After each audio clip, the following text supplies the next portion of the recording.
Welcome back to Off Over 50 and Fired, Now What with Linda and Shelley. So last time we talked about having a resume strategy, since your resume is one of the primary marketing tools to communicate your brand. Today we'll be doing another offshoot segment where we'll discuss the 5 key principles of branding, which our friend Joey B helped us with. And he helped us distill what the sort of key marketing pillars were to branding. Talking about distilling, it's time for our wine recommendation. Today we're drinking Chateau La Tonnelle. It's a Haut Medoc blend of Cabernet, Merlot, and Petit Verdot, grapes from the Bordeaux region in France. So let's take you through the 5 key principles that we developed based on our learning and Joey B's input. So principle number 1, don't do this by yourself. Don't be a loner. You really need to reach out to other people and create a support system. Whether it's with your family or friends or colleagues, but just don't do it alone. It could be also someone who's going through the same transition as you are. You really don't want to be a shut-in. You got to get out there and have people who you can talk to and who can support you and you support them. It's a really difficult time. The other thing is if you have outplacement, that can help you connect with others also who are in the same situation and really provide you with good networking opportunities, which is what both Shelley and I have found. Yep. And it really makes it easier for us because we've had each other, since we've been doing this podcast, along with our friends who are also let go at the same time from our company. And actually, we've formed really stronger connections. We're spending a lot more time with them socially, and it's been really great. We didn't spend that much time together when we work together, so much more now, and it's a lot of fun. It is a lot of fun, I have to say. It's been really nice getting together with them. It's been a blast. It has. So, number 2, first impressions are everything. You really have to be self-aware and really understand how others are perceiving you. So most important, you don't want to be, what, Shelley? What don't you want to be? You don't want to be a Debbie Downer or a negative Nancy. Don't give them any excuse not to hire you. Any negativity at all could be a disadvantage, especially when they're comparing you with other candidates. People don't like to be around people who are sad. Right. And miserable. Right. And being negative. No. So don't be. Don't be. Right? They're really looking to bring someone into their team. You have to remember that. And their organization. They're really not going to want to bring in someone who they feel will not inject enthusiasm and energy and just really that overall positive vibe. Got to be positive. Really important. You need to be a happy Harry. And sometimes you need to fake it until you make it. You want to attract people and not push them away. You may be feeling upset about the company letting you go, but you just can't let it show. You have to make sure any references to the previous company are positive or neutral. No matter how freaking angry you feel, the hostility you might feel, you have to stuff it all down. So just because you've had this negative experience with the company and it may have shaken your trust in companies and perhaps even in yourself, you still have to do everything you can to stay positive and think that this happened actually for a good reason and you're meant to move on and do something better. Right? What do you always say, Shelley? Absolutely. I always say that if one door closes, a better one opens. This will keep you prepared in case it happens again, which it may in this new world.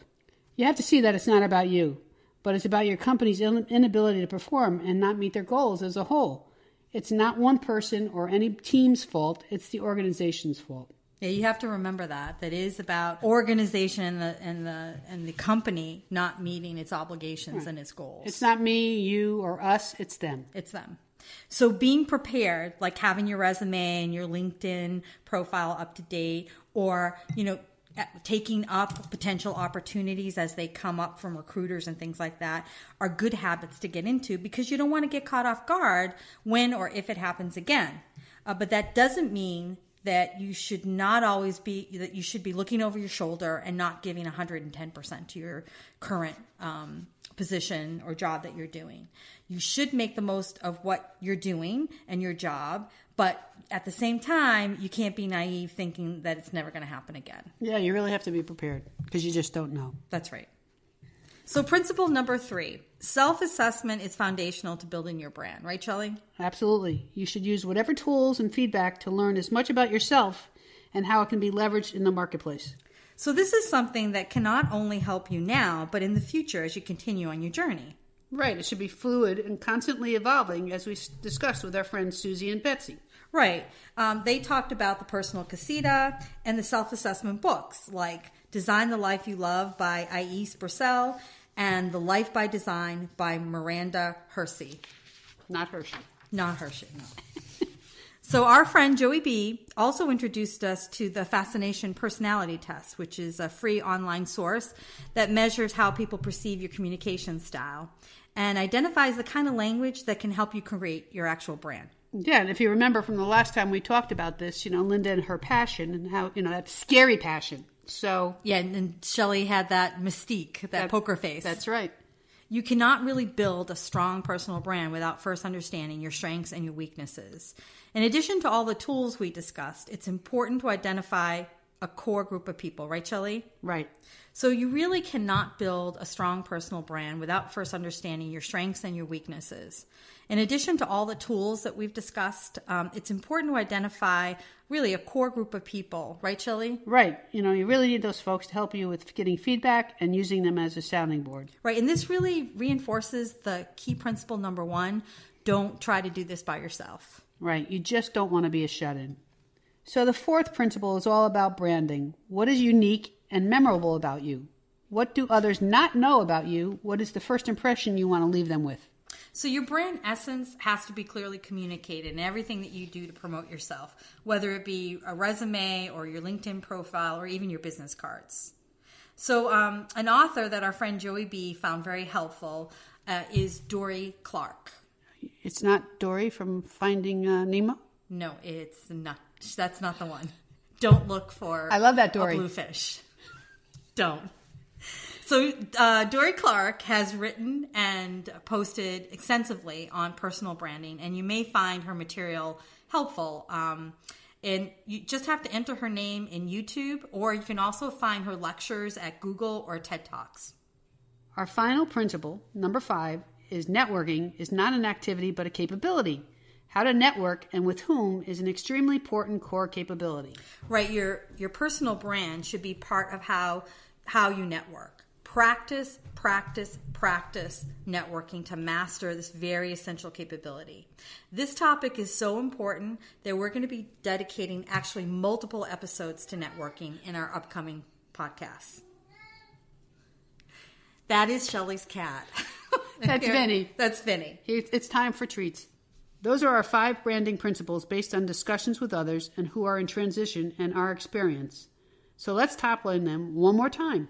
So number 1, don't do this by yourself. Don't be a shut-in. Number 2, first impressions are everything.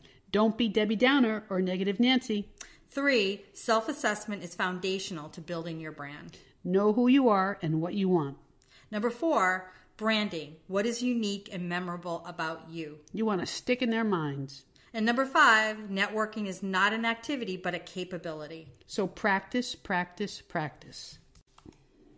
So we hope that you found our 5 guiding principles helpful. As always, we'd love to hear your stories and helpful hints on anything having to do with this episode or any previous episodes. You can submit your stories and feedback or suggestions to our website, www.over50andfire.com, and click on Contact Us or post to the blog. You can also find on our website linked to any of the tools that we talk about in this episode or any previous episodes. Just click on Off Toolkit. On our next podcast, we'll be continuing our series on branding, what makes up a good marketing plan to create and promote your personal brand. Thanks for listening. Bye.